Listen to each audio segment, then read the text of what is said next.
Good evening dear students, welcome to the English canvas. So आज हम शुरू कर रहे हैं यूनिट 4 एनवायरनमेंट। ये एक ऐसी यूनिट है जो हमें नेचर की ब्यूटी और उसके साथ इंसान का जो नेचर के साथ जो रिलेशनशिप होता है ये उसको समझाती है। इस यूनिट की पहली कहानी है द चेरी ट्री, जो कि रस्किन बॉन्ड ने लिखी है। ये कहानी छोटे से बच्चे राकेश और उसके एक पेड़ से जुड़ी है। मतलब इस कहानी में एक बच्चा है राकेश और एक चेरी ट्री है। ये कहानी इन दोनों के बॉन्ड पर बेस्ड है।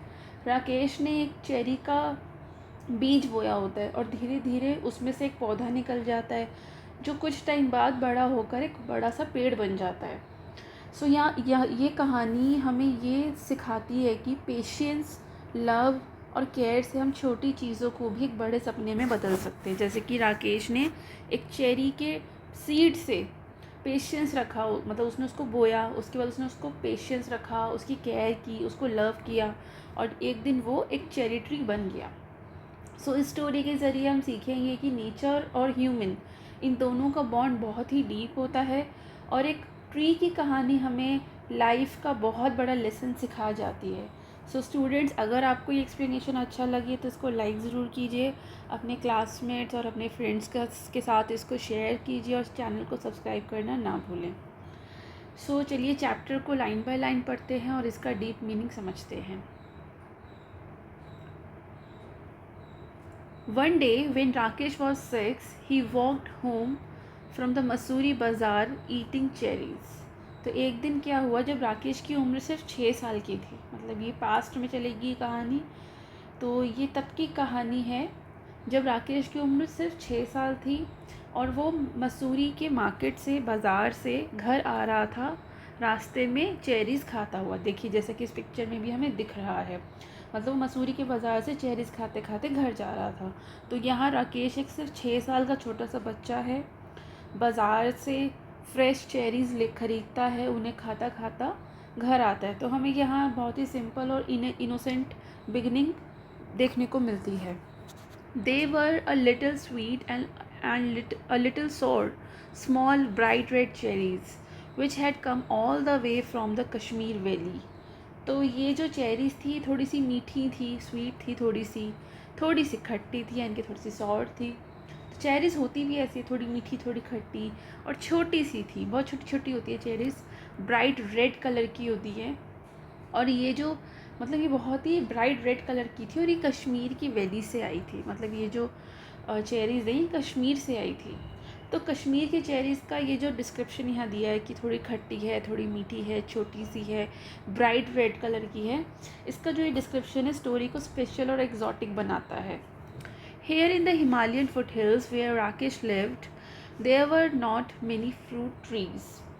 अब जहाँ राकेश रहता है वो हिमालयन फुट हिल्स है, मतलब हिमालयन एरिया है जहाँ पर ना पेड़ तो काफ़ी है लेकिन फ्रूट्स की ट्री नहीं है। The soil was stony and the dry cold winters stunt the growth of most plants. अब क्या है कि मतलब यहाँ की जो क्लाइमेट है और जो ज़मीन है वो ऐसे थे कि फ्रूट ट्रीज़ यहाँ कम ही मिलते थे। यहाँ की जो मिट्टी है वो स्टोनी है, मतलब पत्थर ज़्यादा हैं, पत्थर वाली मिट्टी है और सर्दी की सूखी हवाएं यहाँ चलती हैं, ड्राई कोल्ड विंड्स हैं और मतलब काफ़ी कठोर हवा यहाँ चलती है, मतलब डिफ़िकल्ट ग्रोइंग कंडीशंस है। तो ऐसी कंडीशन में फ्रूट्स नहीं उग पाते यहाँ पर। सो बेसिकली मतलब यहाँ का जो इन्वायरमेंट है वो यहाँ पर फ्रूट्स वाले पौधों के लिए वो ठीक नहीं है। तो इसलिए पौधे जो हैं, मतलब जो पेड़ पौधे हैं वो दूसरी चीज़ों के हैं, फ्रूट्स के नहीं है basically. But on the more shelter slopes they were forest of oak and देवदार। सो लेकिन जो स्लोप्स हैं मतलब वो थोड़े प्रोटेक्टेड थे, वहाँ ओक और देवदार के जंगल थे, मतलब थोड़े शेल्टर्ड एरियाज में फिर भी पेड़ अच्छे से उगते थे। So Rakesh lived with his grandfather on the outskirts होता है बेसिकली जो बाहर का जो एरिया होता है, जो एरिया किनारे पर होता है शहर के या टाउन के। So outskirts of the Mussoorie just where the forest began. अब मतलब शहर में नहीं था इनका घर, शहर से थोड़ा सा बाहर की तरफ था। तो इट्स वेरी ऑब्वियस कि वो घर इनका वहाँ पर जंगल शुरू हो जाता था। सो राकेश जो है वो अपने ग्रैंडफादर के साथ रहता है मसूरी के बाहर, थोड़ा सा आउटस्कर्ट्स में रहता है वो उस जगह रहता है और वहीं से फॉरेस्ट शुरू हो जाता है। मतलब गांव और जंगल का मिला जुला माहौल है उसके घर में, और ये बच्चे के लिए, राकेश के लिए काफ़ी एडवेंचरस भी है। His father and mother lived in a small village 50 miles away, where they grew maize, rice and barley in narrow terraced fields of the lower slopes of the mountain. अब ये जो बच्चा है राकेश, ये अपने दादाजी के साथ रहता है on the outskirts of Mussoorie.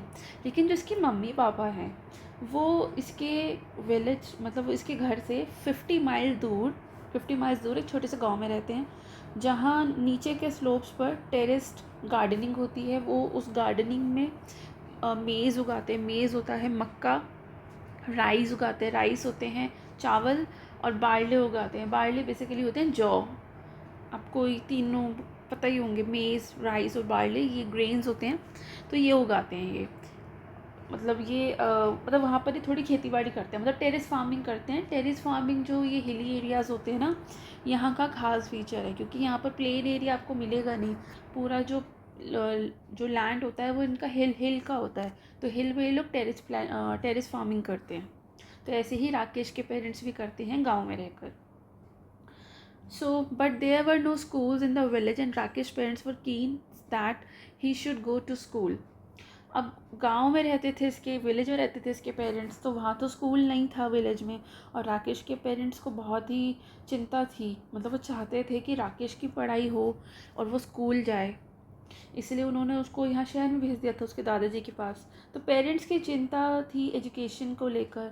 और तो यहाँ हमें पता चलता है कि जो इसके पेरेंट्स थे वो, उनके लिए एजुकेशन की बहुत ज़्यादा इंपॉर्टेंस थी, जो हमें दिख रही है कि उन्होंने 6 साल के बच्चे को अपने से दूर भेज दिया शहर में, ताकि वो स्कूल जा सके, क्योंकि गांव में स्कूल नहीं है। As soon as he was of school going age, they sent him to stay with his grandfather in Missouri. अब जैसे ही वो स्कूल जाने लायक हुआ, मतलब जब वो 3-4 साल का हुआ होगा, जब बच्चा स्कूल जाने लायक हो जाता है, तो उन्होंने क्या किया, राकेश को उसके ग्रैंडफादर के पास भेज दिया मसूरी में, तो ताकि वो वहाँ पढ़ सके। मतलब शहर में स्कूल मिलते थे उस समय, इसलिए इस बच्चे को अपने दादाजी के यहाँ भेज दिया गया, right. He had a little cottage outside the town. अब जो ये राकेश के जो दादाजी हैं, मतलब ये जो राकेश की फैमिली है, इनके पास शहर के बाहर, ये मैंने बताया ना, ये आउटस्कर्ट्स में रहते हैं, मसूरी के आउटस्कर्ट्स में। तो शहर के बाहर इनके पास एक छोटी सी कॉटेज है, ये वहीं रहते हैं। मतलब इनकी जो लाइफ है थोड़ी सी कोजी है, थोड़ा सिंपल लाइफ है इनकी। सोचिए कितना अच्छा लग रहा है कि कितने ग्रीनरी में रहते होंगे, कितनी सिंपल लाइफ होगी इनकी, पीस से भरी हुई। शहर जैसा शोर शराबा नहीं है इनके घर में। Rakesh was on his way home from school when he bought the cherries. अब स्कूल से वो घर ही जा रहा था जब उसने ये चेरीज़ खरीदी, जिनका जिक्र बिल्कुल शुरू से अब तक हो रहा है। तो स्कूल से घर आते समय, मतलब स्कूल ख़त्म होने के बाद जब वो घर आ रहा था, तब उसने ये चेरीज़ खरीदी थी। ही पेड 50 पैसे फॉर द बंच। तो एक जो चेरी है जो बंच में मिली उसको, उसके लिए इसने सिर्फ 50 पैसा दिया। इसका मतलब ये कि कहानी थोड़ी पुरानी है, अब तो 50 पैसा चलता भी नहीं है। और उस समय ये पूरा गुच्छा, पूरा बंच आ गया चेरी का, तो ये कहानी मतलब पुरानी है, मतलब थोड़ी पुराने समय की है। तो ही पेड 50 पैसा फॉर द बंच। उसने चेरीज़ के बंच के लिए 50 पैसे दिए, 50 पैसे दिए। मतलब ये पुराने ज़माने के पैसे हैं, बहुत ही छोटा अमाउंट है, लेकिन बच्चे के लिए बहुत इंपॉर्टेंट है, क्योंकि 50 पैसे में उसको एक बंच पूरा भर के चेरीज़ मिलते हैं। It took him about half an hour to walk home and by the time he reached the cottage where there were only 3 cherries left. अब घर तक चलने में उसे आधा घंटा लगा, तो आधे घंटे के समय में ये ऑलमोस्ट सारी चेरीज़ खा गया। बस जब ये घर पहुंचा, मतलब जब ये अपने कॉटेज पहुंचा, तो इसके पास सिर्फ 3 चेरीज़ बची थी। अब क्या होता है कि जैसे चेरीज़ खा रहा है तो बीज होते हैं, ये बीज रास्ते में फेंकता गया। अब जब ये घर पहुंचा तो 3 चेरीज़ बची थी, ठीक है। मतलब रास्ते में मज़ेदार तरीके से ये चेरीज़ खाता खाता चलता गया, ठीक है। सो आगे पढ़ते हैं। Have a cherry grandfather, he said as soon as he saw his grandfather in the garden. अब ये जब घर आया तो उसने देखा कि जो दादाजी हैं इसके, वो गार्डन में बैठे हैं। तो इसने अपने दादा को बोला कि आप एक चेरी खाइए। और जैसे ही मतलब जैसे ही ये घर गया, कॉटेज गया, उसने अपने दादा को देखा ना कि वो गार्डन में बैठे हैं, तो इसने बोला कि आप एक चेरी ले लीजिए। मतलब यहाँ पर राकेश की शेयरिंग वाली इनोसेंस दिखती है कि अपने दादाजी को भी ये अपना चेरी जो ऑफ़र कर रहा है, जबकि यूजुअली बच्चे ऐसा करते नहीं हैं, लेकिन ये कर रहा है। Grandfather took one cherry and Rakesh promptly ate the other two. अब दादाजी ने एक ले ली और राकेश ने तुरंत बाकी की दो खा ली। सीधी सी बात है कि शेयरिंग, और फिर बच्चा खुशी से खा गया। So he kept the last seed in his mouth for some time, rolling it round and round on his tongue until all tang had gone. अब ये देखिए, वैसे तो ये जल्दी जल्दी खा गया होगा, लेकिन अभी लास्ट चेरी जो बची है, इसने आखिरी, मतलब जब इसने आखिरी चेरी खाई तो ये बीज को पूरा ट्विस्ट करता रहा अपनी, मतलब अपने माउथ में रोल करता रहा अपनी टंग में। मतलब इसने आखिरी सीड जो था, आखिरी चेरी का जो सीड इसके मुंह में था ना, उसको थोड़ी देर मुंह में रखा, उसको अपनी टंग पर घुमाता रहा जब तक उसका सारा उसका जो टैंगी, जो थोड़ा सा टैंगी फ्लेवर होता है ना चेरीज़ वगैरह में, जब तक वो ख़त्म नहीं हो गया तब तक इसने अपने मुंह में उसको रोल किया, ट्विस्ट, मतलब पूरा घुमाता रहा। Then he placed the seed on the palm of his hand and started it. अब इसने क्या किया, मतलब सीड को टेस्ट के लिए इसने पूरा घुमाया जीभ में। जब सारा टेस्ट ख़त्म हो गया तो उसने सीड अपनी हथेली में, अपनी मतलब अपनी पाम पर, पाम होती है ये हथेली, यहाँ पर ऐसे मुंह से निकाल कर उसको रखा और उसे बहुत स्टडी किया, मतलब गहराई से देखा कि ये सीड कितना अलग है, मतलब सीड, ये सीड है। So are cherry seeds lucky, asked Rakesh. अब इसने अपने दादाजी से पूछा, मतलब यहाँ पर इस बच्चे की क्यूरियोसिटी दिख रही है कि सीड, अब ये सीड के बारे में पूछेगा क्योंकि चेरी तो ख़त्म हो गई है। तो इसने अपने दादाजी से पूछा कि क्या चेरी के बीज लकी होते हैं? अगर लकी होते हैं तो मैं रख लूँगा ना इसको।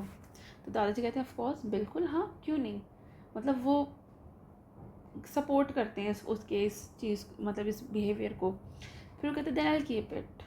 तो वो कहता है ठीक है, मैं इसे रख लूँगा, मतलब वो कुछ ट्रेजर रखना चाहता है। Nothing is lucky if you put it away, if you want luck you must put it to some use, what can I do with a seed. अब इसके दादाजी कहते हैं कि कोई भी चीज़ ना लकी नहीं होती अगर तुम उसको ऐसे ही रख दो, मतलब कोई भी चीज़ सिर्फ संभाल के रखी हो तो वो लकी नहीं होती। मतलब तुमने अपना सीड अपने कहीं भी तुम रख लोगे, अपने किसी ड्रॉर में डाल दोगे, किसी कहीं पर भी रख दोगे, तो वो लकी नहीं है। अगर तुम्हें उस चीज़ का लक चाहिए तो तुमको उसका कुछ यूज़ करना चाहिए। मतलब कोई चीज़ संभाल के रखी हो तो वो लकी नहीं होती है। अगर तुम लक चाहते हो तो इसका इस्तेमाल भी करो, मतलब एफ़र्ट करो, तभी तुम्हें कुछ अच्छा मिलेगा। मतलब इसके दादाजी से समझा देते हैं कि लक तब मिलता है जब हम कोई काम करते हैं।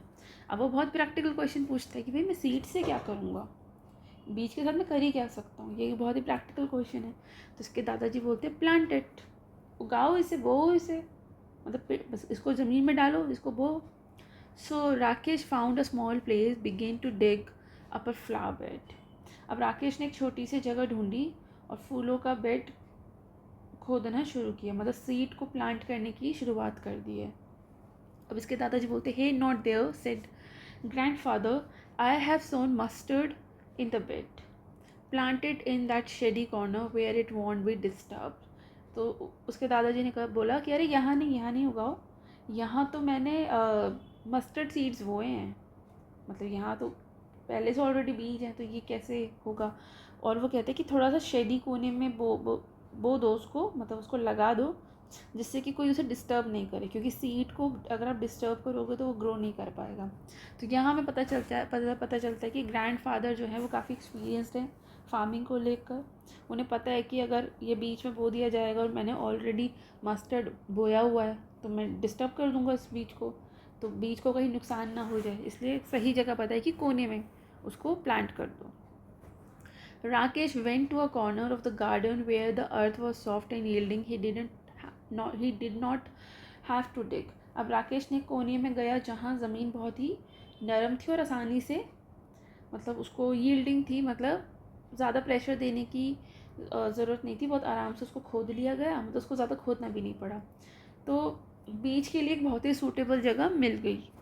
He pressed the seed into the soil with his thumb and it went right in. अब इसने अपने अंगूठे से बीज को मिट्टी में दबा दिया, वो अच्छी तरह अंदर चला गया। मतलब बच्चे के लिए ये बहुत ही प्राउड मोमेंट था कि उसने पहली बार एक बीज बोया है। देखते पौधा निकलता है या नहीं निकलता है। Then he had his lunch and ran off to play cricket with his friends and forgot all about the cherry seed. उसके बाद उसने खाना खाया, अपना लंच किया और दोस्तों के साथ क्रिकेट खेलने भाग गया।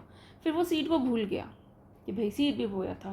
मतलब ये एक दिन का काम था, लाइफ बाद में आगे बढ़ गई। तो टिपिकल चाइल्डहुड है, बच्चे ने अभी उस समय क्यूरियोसिटी में, एक्साइटमेंट में बीज बो दिया, उसके बाद वो भूल गया। When it was winters in the hills, a cold wind blew down from the snow, went woo woo woo in the devda trees, and the garden was dry and bare. जब पहाड़ों में सर्दी थी तो बर्फ से ठंडी हवा नीचे आती है, मतलब ठंडी हवा नीचे आती है ना जब सर्दी होती है। और देवदार के पेड़ों में ये जब हवाएं नीचे आती है ना क्योंकि इनका घर कहाँ है, इनका घर पहाड़ पे नहीं, इनका घर फुट हिल्स पर है, मतलब पहाड़ के नीचे है। तो जब भी ऊपर से हवाएं आती है तो देवदार के ट्रीज में वू वू की आवाज़ करती है। आपने सुनी भी होगी अगर आप कभी पहाड़ों पे गए हैं तो ये आवाज़ करती आती है। मतलब गार्डन उसकी वजह से और ज़्यादा ड्राई और बेयर हो जाता है हवा से, क्योंकि वो जो हवा होती है पेड़ पौधों के लिए ठीक नहीं होती है। तो गार्डन और भी ज़्यादा सूना और सूखा हो जाता है। मतलब सीज़न चेंज हो जाता है और एनवायरनमेंट का मूड दिखा रहे हैं कि अभी ये ठीक मौसम नहीं है। आगे पढ़ते हैं हम। In the evenings, grandfather Rakesh sat over a charcoal fire, and grandfather told Rakesh stories about people who turned into animals and ghosts who lived in trees, and bees that jumped and stones that wept. And in turn, Rakesh would read to him from the newspaper, grandfather's eyesight being rather weak. अब शाम को जो दोनों grandfather और मतलब जो राकेश है, मतलब दोनों ग्रैंडफादर और ग्रैंड सन ये बैठ जाते हैं चारकोल के पास। चारकोल में आग लगा के, ये देखो चारकोल में आग लगा के, हम पहनना नहीं है, मतलब ये चारकोल में आग लगाते हैं और क्योंकि ठंड बहुत है ना तो वहाँ पे चारकोल की आग के पास बैठ जाते हैं। और वहीं पर दादाजी जो हैं वो राकेश को कहानियाँ सुनाते हैं। जैसे कि वो कहानी से सुनाते हैं कि लोग जो एनिमल्स बन गए, घोस्ट जो ट्री में रहने लगे, जो बीन्स होते हैं मतलब कूदते हुए बीन्स और रोते हुए पत्थर, उनकी कहानी सुनाने लगे। मतलब अजीब अजीब कहानियाँ कि इंसान जो जानवर बन गया, घोस्ट जो पेड़ में रहने लगे, और कूदते हुए बीन्स और रोते हुए पत्थर, मतलब ऐसी बहुत सारी कहानियाँ वो सुनाने लगे। इन टर्न मतलब वो पहले उसको कहानी सुनाते थे अपने पोते को, मतलब अपने ग्रैंडसन को। जो राकेश के दादाजी जो है अपने ग्रैंडसन यानी कि राकेश को वो वहीं पर बैठकर, मतलब चारकोल की आग के सामने बैठकर, थोड़ा वहाँ पे उन्हें वार्म फील होता था ना, तो उसको पहले कहानियाँ सुनाते थे ये कि एनिमल्स जब कन्वर्ट हो गए इंसान, घोस्ट जो है ट्रीज में बदल गए, बीज जंप करते थे, कूदते थे, रोते थे, ठीक है। और बदले में राकेश जो है उनके लिए न्यूज़पेपर पढ़ता था, क्योंकि दादाजी की अब आई साइड जो है वो वीक हो गई थी पहले से। अब वो तो होना बनता था क्योंकि एज बहुत ज़्यादा हो गई थी। तो हमें यहाँ पे थोड़ा फोकलोर फ्लेवर मिलता है कि यहाँ पे दादाजी जो हैं ये इमेजिनेशन उनकी स्ट्रॉन्ग है काफ़ी, और ये काफ़ी अच्छी कहानियाँ सुनाते हैं। और ये एक बॉन्डिंग मोमेंट है एक दादाजी का उनके पोते के साथ। और बदले में राकेश भी दादाजी को अखबार पढ़ के सुनाता था, क्योंकि दादाजी की आंखें जो है कमज़ोर थी। तो अब वो पढ़ के तो सुनाता था, लेकिन Rakesh found the newspaper very dull. Rakesh को अखबार पढ़ना थोड़ा बोरिंग लगता था, खासकर कहानियों के बाद, स्पेशली आफ्टर द स्टोरीज़, क्योंकि स्टोरीज़ बहुत ही एक्साइटेड होती थी, बहुत ही एडवेंचरस होती थी। ऐसी कहानियाँ सुना रहे हैं भूत की, इंसान की, जानवरों की, मतलब मैजिक वाली कहानियाँ सुन रहे हो। ऐसी अच्छी अच्छी कहानियों के बाद न्यूज़पेपर पढ़ना तो बहुत ही बोरिंग लगता था राकेश को। अब आखिर उम्र भी कोई ज़्यादा नहीं है उसकी, सिर्फ 6 साल का है वो, but grandfather wanted all the news. लेकिन दादाजी तो सारी खबरों को सुनना चाहते थे। सो जनरेशनल एक्सचेंज है यहाँ पर कि दादाजी जो वो कहानी सुना रहे हैं और बदले में जो बच्चा है, जो ग्रैंडसन है, वो न्यूज़ पढ़ के सुना रहा है। They knew it was spring when the wild duck flew north again to Siberia. अब उनको पता चल गया था, मतलब उनको पता था ये बात कि अब जो है वो स्प्रिंग आ गया है, तो जो वाइल्ड डक है वो दोबारा नॉर्थ की तरफ जाएगी साइबेरिया में।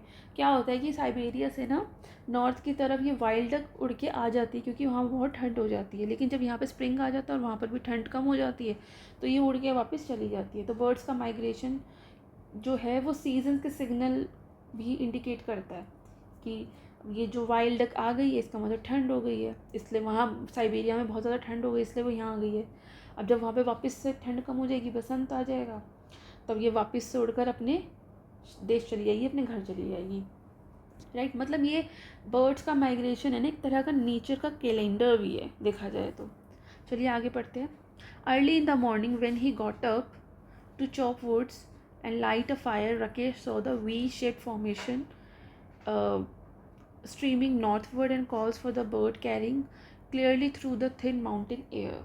अब सुबह सुबह जब राकेश मतलब जब वो लोग उठे, मतलब उसके दादाजी उठे लकड़ी काटने के लिए और आग जलाने के लिए, तो राकेश ने देखा कि एक वी शेप्ड लाइन में, मतलब रो में, वी शेप रो में कुछ जो है ना क्या बोलते हैं, बर्ड्स उड़कर आ रहे हैं, मतलब आसमान में कैसे कह सकते हैं हम कि ऐसे उड़कर आ रहे हैं, कुछ बर्ड्स इसमें हैं और कुछ बर्ड्स इसमें, और ये उड़कर आ रहे हैं। तो ये वी शेप की इन्होंने ग्रुप बनाया हुआ है। सो मतलब राकेश ने देखा कि वी शेप्ड रो में कुछ पक्षी उड़कर आ रहे हैं। उनकी चीख और उनकी आवाज़ों से जो पहाड़ी हवा में साफ, मतलब ये जो शोर भी कर रहे हैं ये जो पक्षी, तो यहाँ पे काफ़ी शांति भी है, तो इसलिए इन्हें काफ़ी ज़्यादा सुनाई दे रही है।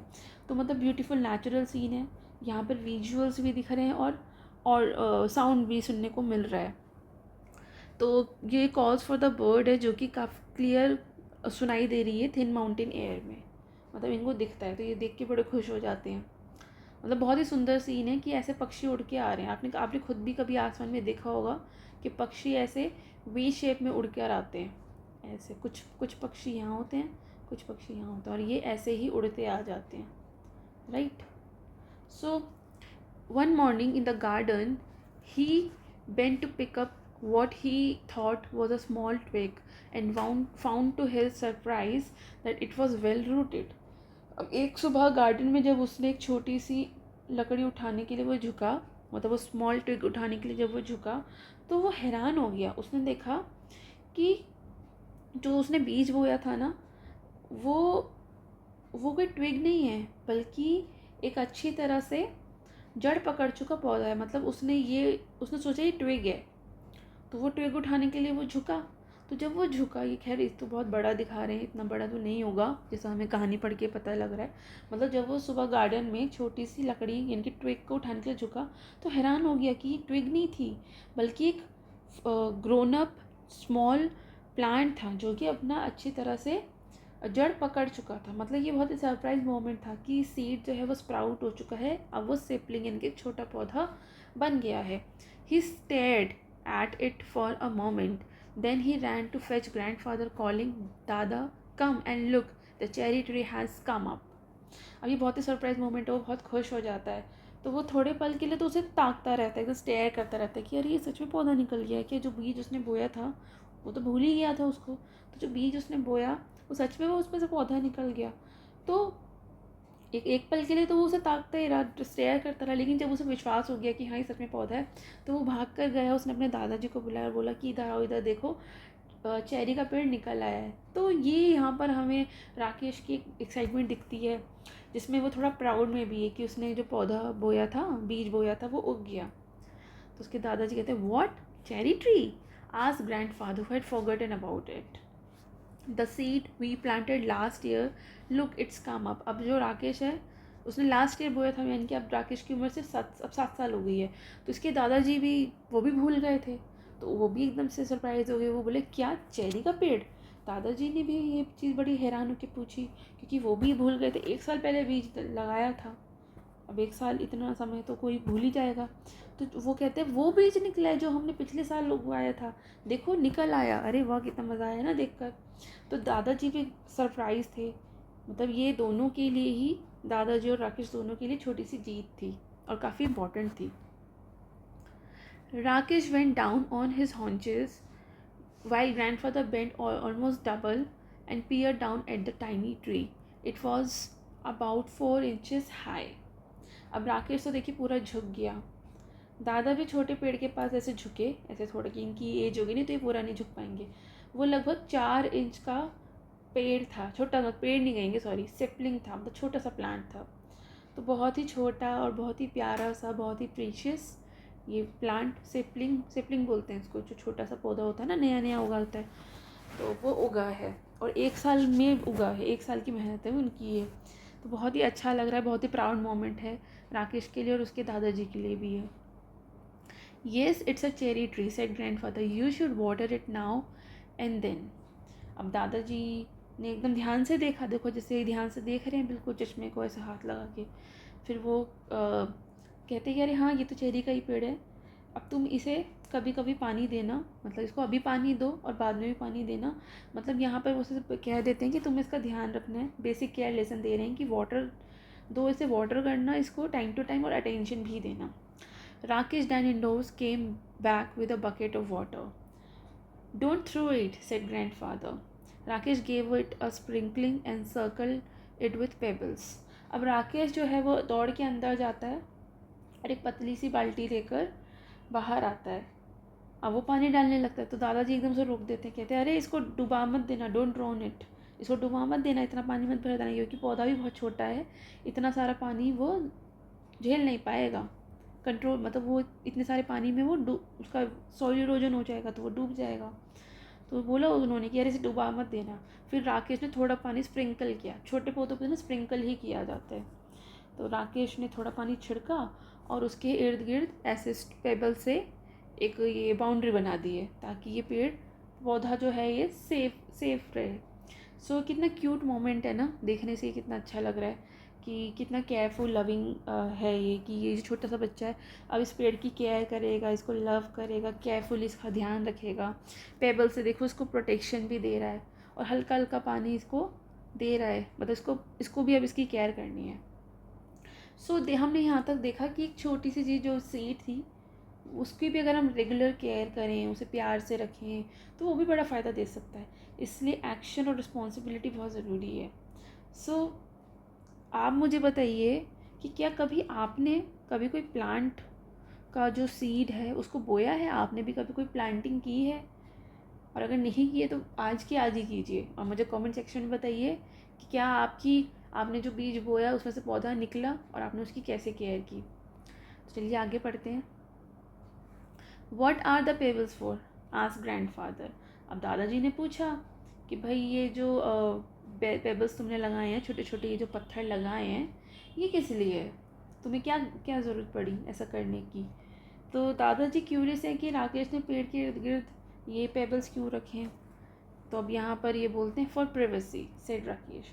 कहते हैं पेड़ को प्रिवेसी चाहिए ना, तो बच्चे की इनोसेंस है, मतलब इनोसेंट सोच है कि पेड़ को भी इंसान जैसा स्पेस चाहिए, तो कोई उसे डिस्टर्ब नहीं करे, इसलिए ऐसे पेबल्स लगा के उसकी प्राइवेसी बना दी है। He looked at the tree every morning but it did not seem to be growing very fast. अब वो पेड़ को रोज़ देखता पर उसे लगता कि पेड़ तो तेज़ी से बढ़ नहीं रहा है, तो टाइम तो ये लेगा ही ना, मतलब हर दिन जो बच्चा है ये उसके बड़े होने की उम्मीद करता है, तो अब वो इतनी जल्दी तो वो बड़ा होगा नहीं। So he stop looking at it except quickly out of the corner of his eyes. अब फिर क्या हुआ, तो पेड़ तो तेज़ी से बढ़ नहीं रहा, फिर उसने सीधा, मतलब पेड़ को सीधा देखना छोड़ दिया, बस उसे चुपके से उस पर नज़र मार लेता। मतलब वो ज़्यादा, उसको ऐसा लगता है कि हम इस पर ज़्यादा ध्यान दे रहे हैं ना इसलिए ये बढ़ नहीं रहा है, पर पेशेंस से चीज़ें बदलती हैं, तो वो उस पर बस सिर्फ कॉर्नर ऑफ हिज आइज, मतलब उससे बस उस पर तिरछी नज़र से ध्यान देता है उसके ऊपर। And after a week or two, when he allowed himself to look at it properly, he found that it had grown at least an inch. अब 1-2 हफ्ते बाद जब उसने ध्यान से देखा तो पेड़ 1 इंच तक बढ़ गया था। अब ग्रोथ हमेशा धीरे ही होती है पर होती ज़रूर है, हमें यहाँ पता चलता है। That year the monsoon rain came early and Rakesh plodded to and from school in raincoat, chapel and chappals. अब क्या होता है कि उस साल मानसून जल्दी आ गया था, राकेश रेनकोट और चप्पल पहनकर स्कूल आता जाता था, तो मतलब वो प्लॉडेड करता था, धीरे धीरे वो स्कूल जाता था। मतलब यहाँ पर पेड़ की ग्रोथ का सीज़न अब शुरू हो चुका है क्योंकि अब मानसून जल्दी आ गया। Fern sprang from the trunks of trees, strange looking lilies came up in the long grass. Even when it was not raining, the trees dripped and mist came curling up the valley. The cherry tree grew quickly in this season. अब हर तरफ नई ferns, अजीब सी lilies और lilies आ गई थी। और उसके बाद बारिश के बाद एक मिस्ट और बरसाती बूंदें भी आ गई थी। मतलब नेचर पूरी तरह से जाग गया था और ये एनवायरनमेंट जो था ये चेरी ट्री के ग्रोथ के लिए बहुत अच्छा था। मतलब एनवायरनमेंट जो है वो फुल तैयारी के साथ आया है कि वो इस चेरी ट्री को बढ़ाएगा। चेरी ट्री भी इस मौसम में काफ़ी तेज़ी से बढ़ा क्योंकि यही मौसम था उसके बढ़ने का। मतलब इस मौसम में चेरी ट्री तेज़ी से बढ़ा एकदम। मानसून जो है वो चेरी ट्री के लिए बूस्टर साबित हुआ। It was about 2 feet high when a god entered the garden and ate all the leaves. अब जो पेड़ है वो 2 feet और बढ़ गया था, लेकिन एक बकरी गार्डन में घुस गई और उस चेरी ट्री के सारे पत्ते खा गई। सिर्फ ये देखो, बकरी खा गई ना, सिर्फ स्टेम बचा है। चलिए कोई बात नहीं, पत्ते तो आ जाएंगे, क्या दिक्कत है, सिर्फ स्टेम बचा है। मतलब वो खा गई सारे पत्ते। मतलब गार्डन में बकरी आ गई और वो गार्डन में घुस गई और सारे पत्ते खा गई। तो ये फर्स्ट चैलेंज था जो ट्री की लाइफ में आया। Only the main stem and 2 thin branches remain. सिर्फ मेन स्टेम बचा और 2-3 ब्रांचेस बची थी, थिन ब्रांचेस बची थी, राइट। तो मतलब पेड़ ऑलमोस्ट बर्बाद ही लग रहा था, लेकिन बर्बाद नहीं है क्योंकि तना तो मजबूत है ना इसका। लेकिन राकेश को तो बहुत डर लगा होगा ना। Never mind said grandfather, seeing that Rakesh was upset, it will grow again, cherry trees are tough. अब दादाजी ने उसको समझाया कि अरे कोई बात नहीं, चेरी का पेड़ मजबूत होते हैं, वो फिर से उग जाएंगे, पत्ते तो दोबारा उग जाएंगे। मतलब वो उसको होप देते हैं, उसको एनकरेज करते हैं, राइट। अब यहाँ पे इसका पार्ट 1 ख़त्म हो गया। अब पढ़ते हैं part 2। Towards the end of the rainy season, new leaves appeared on the tree. Then a woman cutting grass scrambled down the hillside, and her scythe was swishing through the heavy monsoon foliage. अब क्या होता है कि बरसात का मौसम ख़त्म होते ही नए पत्ते आ गए, मतलब सिंबल ऑफ रेजिलियंस। तभी एक औरत घास काट रही थी, उसने गलती से अपने इस चाकू से, मतलब अपने स्काइट से इसको मतलब इस चाकू से पेड़ को 2 टुकड़ों में काट दिया।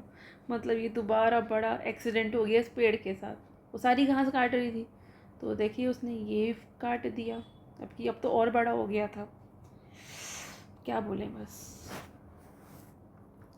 इस औरत ने गलती से काट दिया पेड़ को। She did not try to avoid the tree, one sweep and the cherry tree was cut in two. Actually वो अवॉइड नहीं कर पाई इस ट्री को, उसे लगा नहीं कि ये ट्री होगा, पता नहीं क्या उसने सोचा, और उसने एक स्विप किया और चेरी का ट्री 2 टुकड़ों में कट गया।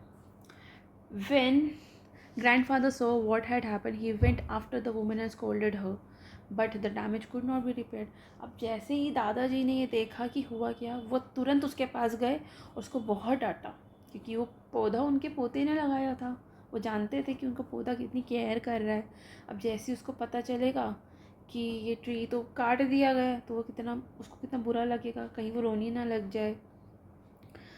बट अब उसको बहुत डांटा, लेकिन डांटने से जो डैमेज है वो रिपेयर तो हो नहीं जाएगा। मतलब दादाजी ने उस औरत को बहुत डांटा, लेकिन पेड़ का नुकसान तो हो ही गया था। Maybe it will die now, said Rakesh. अब राकेश थोड़ा सा उदास हो जाता है, वो कहता है कि शायद अब पेड़ मर जाएगा। दादाजी कहते हैं मे बी, हाँ शायद हो सकता है। अब दोनों अनसर्टेन है, पर होप तो छोड़ते नहीं हैं उन्हें। ये तो है, देखिए जड़ तो है ना, ये तो उगा है ना, और उग जाएगा। लेकिन वो ये अभी ये थोड़े से डाउट में खुद भी। But the cherry tree had no intention of dying. लेकिन चेरी ट्री का मरने का कोई इरादा नहीं था, तो नहीं मरेगा ये। मतलब काफ़ी सिंबॉलिक लाइन है कि चेरी ट्री तो रहना चाहता है, उगना चाहता है। ज़िंदगी और स्ट्रगल के लिए मतलब ये काफ़ी सिंबॉलिक लाइन है कि स्ट्रगल कितने भी आए, हमें जीना है तो हम जिएंगे, और होना भी यही चाहिए। इंसानों को इस चेरी ट्री से सीखना चाहिए कि मुश्किलें कितनी भी आए, प्रॉब्लम्स कितनी भी हो, अगर आपको आज उसका सोल्यूशन नहीं मिल रहा है तो थोड़ा रुक जाइए, थोड़ा पेशेंस रखिए। आज सोल्यूशन नहीं मिल रहा है ना, लेकिन कल आपको उसका सोल्यूशन ज़रूर मिलेगा। तो पेशेंस रखिए, मेहनत करते रहिए, लेकिन लाइफ से कभी हार मत मानिए। चलिए आगे पढ़ते हैं। By the time summer came around again, it had sent out several new shoots with tender green leaves. अब क्या हुआ कि अगली गर्मी तक और नए शूट्स और हरा भरा पत्ता आ गया, मतलब ये पेड़ थोड़ा सा बढ़ गया अगली गर्मी तक। मतलब कुछ टाइम लगा लेकिन नया पत्ते नए शूट्स आ गए और ग्रीन लीव्स आ गए, तो लाइफ आ गई दोबारा से इस चेरी ट्री में। Rakesh had grown taller too. अब राकेश भी बहुत मतलब बड़ा हो रहा था धीरे धीरे। He was 8 now. अब 1 साल और बीत गया ना, अब वो 8 साल की उम्र में चला गया। मतलब जब वो 6 साल का था तब उसने ये उगाया था, जब वो 7 साल का हुआ तो उसमें से पहली बार सेपलिंग निकला, थोड़ा बड़ा हुआ लेकिन कट गया, लेकिन फिर से पौधा बड़ा हो गया। अब 1 साल और बीत गया और राकेश अब 8 ईयर्स का हो गया। A sturdy boy with curly black hair. बहुत ही मजबूत लड़का था जिसके बाल काले और घुंघराले थे, कर्ली बाल थे, एंड डीप ब्लैक आइज। उसकी आंखें बहुत ही डीप ब्लैक थी, गहरी और काली थी। ब्लैकबेरी आइज, बिल्कुल ब्लैकबेरी जैसी आंखें थी उसकी। ग्रैंडफादर कॉल्ड देम, मतलब दादाजी ऐसा कहते थे कि इसकी जो आंखें हैं ना बिल्कुल ब्लैकबेरी जैसी है। और ये बहुत ही बड़ा लड़का हो गया था, मतलब इसकी हाइट भी बढ़ गई थी। 8 साल का है वैसे तो अभी खैर, लेकिन बच्चों को लगता है ना कि हम बहुत बड़े हो गए हैं, तो ये भी बड़ा हो गया था। इसके बाल कर्ली थे, ब्लैक थे, इसकी डीप ब्लैक कलर की आइज़ थी। दादाजी इसकी आंखों को ब्लैकबेरी आइज़ कहते थे। मतलब पेड़ और राकेश दोनों साथ साथ ग्रो कर रहे हैं, right. The monsoon this that monsoon Rakesh went home to his village to help his father and mother with the planting and ploughing and sowing. So क्या होता है कि अब इस मानसून जो है राकेश अपने गांव जाता है, अपने विलेज जाता है, अपने घर जाता है, मतलब इसका जो घर है जहाँ इसके पेरेंट्स रहते हैं वो तो विलेज में ना, तो ये जाता है अपने विलेज, अपने घर, अपने गांव, अपने पेरेंट्स, अपने फादर मदर को हेल्प करने, जो गांव में चावल मेज़ और बारले उगाते हैं ना उनको। तो वो क्या हेल्प करने जाता है, प्लांटिंग करने और प्लोइंग करने, मतलब पौध बीज उगाने और हल चलाने के लिए जाता है, बीज बोने के लिए जाता है, मतलब खेती का काम करने के लिए जाता है ये। तो यहाँ पर हमें राकेश की रिस्पॉन्सिबिलिटी और उसका ग्रोथ हमें दोनों ही देखने को मिलती है। He was thinner but stronger, थोड़ा पतला था वो लेकिन स्ट्रोंगर था। When he came back grandfather's house at the end of the rains to find that the cherry tree had grown another foot and it was now up to his chest. अब बरसात जब ख़त्म हो गई तो आया ये राकेश वापस आया, क्योंकि बरसात के मौसम में गया था ना, ये मानसून में गया था ये। तो जब बरसात का मौसम ख़त्म हो गया तो ये वापस अपने दादाजी के पास आ गया जब बरसात ख़त्म हो गई। और जब ये वापस आया तो इसने देखा कि पेड़ जो है थोड़ा सा और बड़ा हो गया, कुछ फुट और बड़ा हो गया है, और अब ये जो पेड़ है वो उसकी चेस्ट तक आता है, मतलब काफ़ी बड़ा हो गया अब तो। Even when there was rain Rakesh was sometime water the tree. अब बारिश के बावजूद भी कभी कभी जो राकेश है वो पेड़ को पानी देता है। He wanted it to know that he was there. और वो पानी इसलिए नहीं देता कि पेड़ को पानी की ज़रूरत है, बारिश ही इतनी हो रही है, पेड़ को पानी की ज़रूरत नहीं है। एक्चुअली वो पेड़ को अपनी प्रेजेंस दिखाना चाहता है कि मैं हूँ यहाँ पर, मैं तुम्हारी केयर कर रहा हूँ। मतलब पानी तो मिल रहा है ना फिर भी उसको, पेड़ को, लेकिन फिर भी वो उसको पानी देता है क्योंकि वो अपनी प्रेजेंस उसको बताना चाहता है। वो ये चाहता है कि ट्री को, चेरी ट्री को पता चले कि वो यहाँ है। तो यहाँ हमें देखने को मिलता है कि यह एक डीप इमोशनल बॉन्ड क्रिएट हो रहा है चेरी ट्री और राकेश के बीच। मतलब वो चाहता है कि ट्री ये जाने कि मैं उसके साथ हूँ, मतलब ट्री के साथ है राकेश। चलिए आगे पढ़ते हैं। One day he found a bright green praying mantis perched on the branch, peering at him with bulging eyes. Rakesh let it remain there. It was cherry tree's first visitor. अब cherry tree पर सबसे पहला visitor आता है। ये कौन होता है, ये एक इंसेक्ट होता है, प्रेइंग मेंटिस। ये ग्रीन, ब्राइट ग्रीन कलर का एक कीड़ा होता है, इंसेक्ट होता है। तो वो आता है, मतलब ब्राइट ग्रीन कलर का प्रेइंग मेंटिस होता है जो चेरी ट्री के पत्तों पर आकर बैठ जाता है। अब राकेश उसको आकर बैठा देख लेता है लेकिन वो उसे भगाता नहीं है, ठीक है, वो उसको भगाता नहीं है। क्यों? क्योंकि वो चेरी ट्री का फर्स्ट विजिटर था। तो सबसे पहला मेहमान एक ब्राइट ग्रीन प्रेइंग मेंटिस था जो कि चेरी ट्री के पत्तों पर आकर बैठ गया, राइट। अब नेक्स्ट विजिटर कौन था? Next visitor was a hairy caterpillar who started making a meal of the leaves. Rakesh removed it quickly, dropped on the heap of the dry leaves. अब ये जो अगला मेहमान था, एक कैटरपिलर था जो पत्ते खाने लगा था। अब पत्ते ये खा लेता तो पेड़ को नुकसान पहुंचता, तो तुरंत उसने, राकेश ने उसे हटा दिया, मतलब हटाकर सूखे पत्तों पर डाल दिया कि सूखे पत्ते खाओ। Come back when you are butterfly, he said. अब कैटरपिलर तो बड़ा होके क्या बनेगा, बटरफ्लाई बनेगा ना। तो वो उसको हटा कर वहाँ पर छोटे से सूखे पत्तों पर डाल देता है और उसे कहता है कि जब तुम बटरफ्लाई बन जाओगी ना, मतलब जब तुम कैटरपिलर से बटरफ्लाई में कन्वर्ट हो जाओगी, तब तुम आना। मतलब कितनी क्यूट इनोसेंस, कितना क्यूट है ये राकेश और कितना इनोसेंट है। विंटर केम अर्ली, देखिए जब मानसून जल्दी आता है ना तो विंटर भी जल्दी आता है, रूल है ये नेचर का। तो विंटर भी जल्दी आया। The cherry tree bent low with the weight of snow, field mice sought shelter in the roof of the cottage.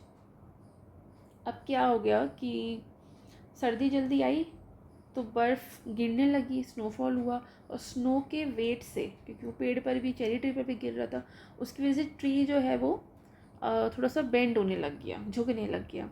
The road from the valley was blocked, जो वैली से जो रोड जा रहा था वो ब्लॉक्ड हो गया। And for several days there was no newspaper, अब कुछ दिन तक न्यूज़पेपर वहाँ नहीं आया क्योंकि रोड ब्लॉक हो गया था ना बर्फ़ की वजह से, तो कोई न्यूज़पेपर नहीं आया। And this made grand father quite grumpy, और इसी वजह से दादाजी जो है वो ग्रम्पी हो गए, इनके बैड टेम्पर्ड हो गए, क्योंकि कई दिन तक न्यूज़पेपर नहीं आया है तो कहीं बुरा तो देखिए लगेगा। So his stories began to have unhappy endings, और इसका रिजल्ट ये हो गया, मतलब दादाजी का मूड अच्छा नहीं रहने लगा कि जब वो स्टोरी सुनाते थे उनका जो एंड था वो अच्छा नहीं होता था, अनहैप्पी एंडिंग्स होती थी। In February it was Rakesh birthday, he was 9 and the tree was 4 but almost as tall as Rakesh. अब फेब्रवरी में राकेश का बर्थडे आया, राकेश 9 साल का हुआ और पेड़ 4 साल का हुआ। ऐसे कैसे हो गया, ये 6 साल का था तो जब पैदा हुआ, 6 + 6 में 3 ऐड करेंगे तो 9 होता है ना। चलिए कोई नहीं, इनका मैथ से हम क्या बोलें, लेकिन अगर राकेश 9 ईयर्स का हुआ है, क्योंकि उसने 6 ईयर्स की एज में लगाया था पौधा, तो ट्री जो है वो 3 ईयर्स का होना चाहिए। कोई बात नहीं, रस्किन बॉन्ड जी का मैथ्स वीक है, यहाँ हमें पता चलता है, खैर कोई बात नहीं। तो राकेश 9 साल का हो गया तो पेड़ 4 साल का हो गया, लेकिन चलिए 3 का हुआ या 4 का हुआ, लेकिन राकेश के बराबर बड़ा हो गया था, मतलब 9 और 4 साल का, मतलब 9 साल का राकेश और 4 साल का चेरी ट्री, दोनों की हाइट जो है वो ऑलमोस्ट हो गई थी।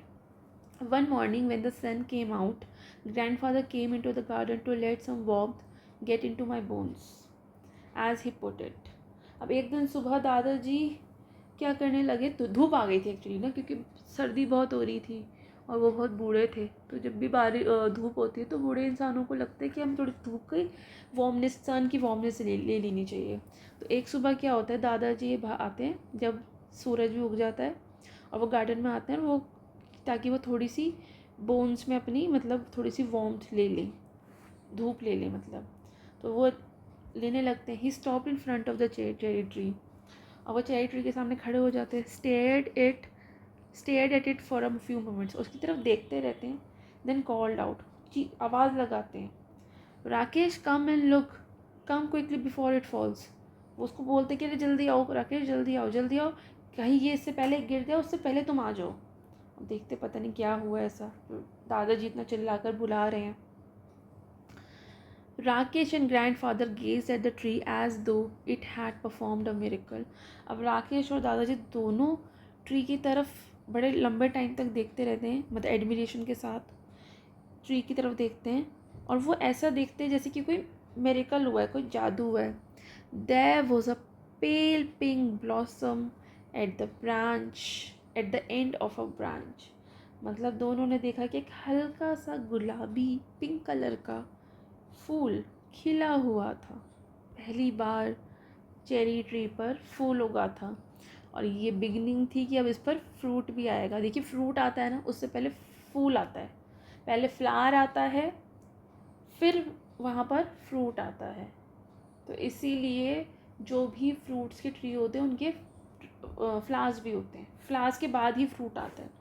तो मतलब फर्स्ट ब्लॉसम आया, मिरेकल मोमेंट था, तो इसलिए दादाजी ने चीख के बुलाया उसको कि अरे आओ जल्दी से आओ, वो गिर जाए उससे पहले तुम आ जाओ, मतलब फूल गिर जाए उससे पहले तुम आ जाओ।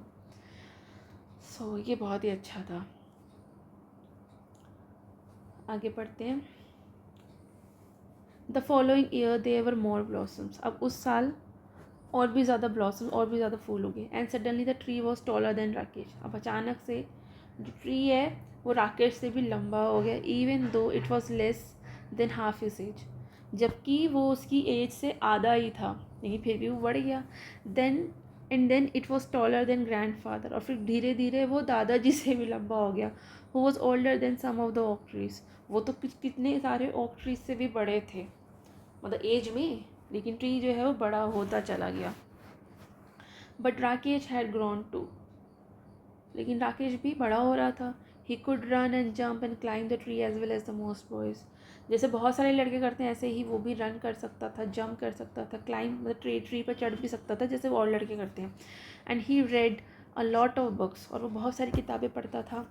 Although he still likes listening to grandfather's tale, अब जैसे जैसे वो बड़ा हो रहा था तो वो खुद भी कहानियाँ पढ़ता था, लेकिन उसको दादाजी से कहानी सुनना बहुत अच्छा लगता था। Right. In the cherry tree bees came to feed on the nectar in the blossom, अब जो पेड़ है ये देखिए ना, पेड़ है यहाँ पर चेरी ट्री, इसमें जो ब्लॉसम्स उसका जो नेक्टर है उसको लेने के लिए बीज आती थी। बीज क्या करती है, फूलों से नेक्टर से जूस लेती हैं और फिर शहद बनाती है ना।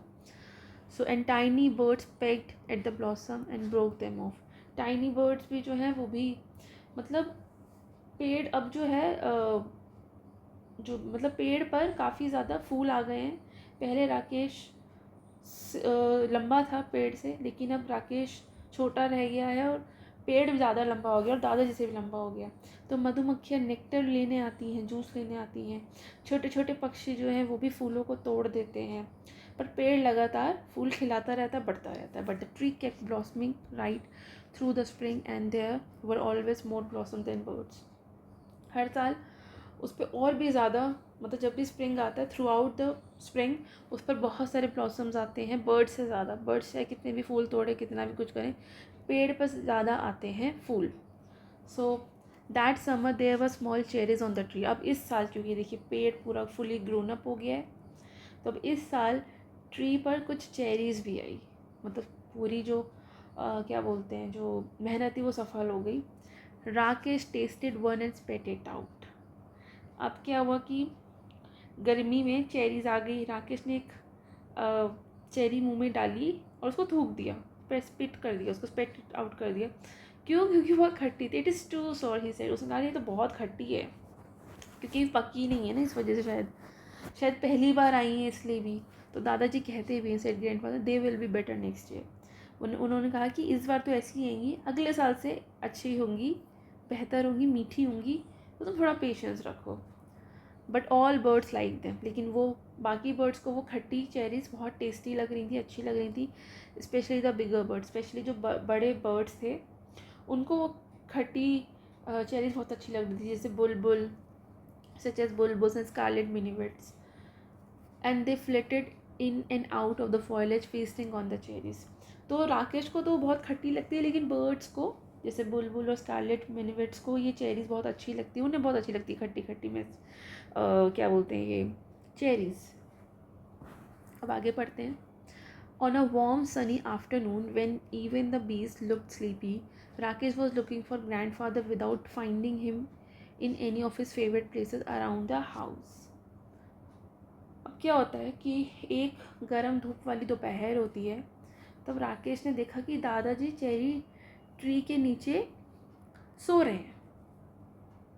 मतलब उन्होंने देखा कि when even the bees look sleepy, मतलब दोपहर का समय है, थोड़ी सी वार्म दोपहर है, जब बीज भी सो रही हैं तब उसने देखा, मतलब वो ढूंढ रहा था अपने दादाजी को और उसे वो कहीं नहीं मिले, उसे वो कहीं नहीं मिले जहाँ जहाँ वो उसे मिल सकते थे, उनके फेवरेट प्लेसेस पे, घर पे वो नहीं मिले। Then he looked out of the bedroom window, मतलब वो उनके बेडरूम विंडो पर भी मतलब बेडरूम में भी देखने गया अपने दादाजी को, और वहाँ की विंडो से देखा, उसने देखा कि grandfather reclining on a cane chair under the cherry tree, कि दादाजी जो हैं वो मतलब वो चेरी ट्री के नीचे रिक्लाइन होके, मतलब पूरे ऑलमोस्ट लेटे हुए केन चेयर पर, मतलब उन्होंने दादाजी ने क्या किया है वो ट्री के नीचे, चेरी ट्री के नीचे केन चेयर पर आराम से लेटे हुए हैं, मतलब आराम कर रहे हैं। There are just the right amount of shade here, said grandfather, and I like looking at the leaves. अब यहाँ पे दादाजी बोले कि यहाँ पे बिल्कुल परफेक्ट छाया है और थोड़ा ठंडक भी है, और मुझे ऐसे लीव्स की तरफ देखना ना बड़ा अच्छा लग रहा था, इसलिए मैं यहीं पे आराम करने लगा. They are pretty leaves, said Rakesh, and they are always ready to dance if there is a breeze. अब राकेश बोला कि हाँ, इसके ना पत्ते बड़े सुंदर हैं, हवा चलते ही ना ये डांस करने लग जाती हैं इसके पत्ते. And grandfather had come indoors. Rakesh went into the garden and lay down on the grass beneath the tree. He gazed up through the leaves and the great blue sky, and turning on his side, he could see the mountains striding away into the clouds. तो यहाँ पे राकेश भी घास पर late गया, पत्तों को बीच से नीला, मतलब पत्तों के बीच बीच से नीले स्काई भी दिख रहा था, और पहाड़ों को बादलों तक बढ़ते देख रहा था. मतलब बहुत ही अच्छा सीन है, ब्यूटीफुल सीन है बिल्कुल.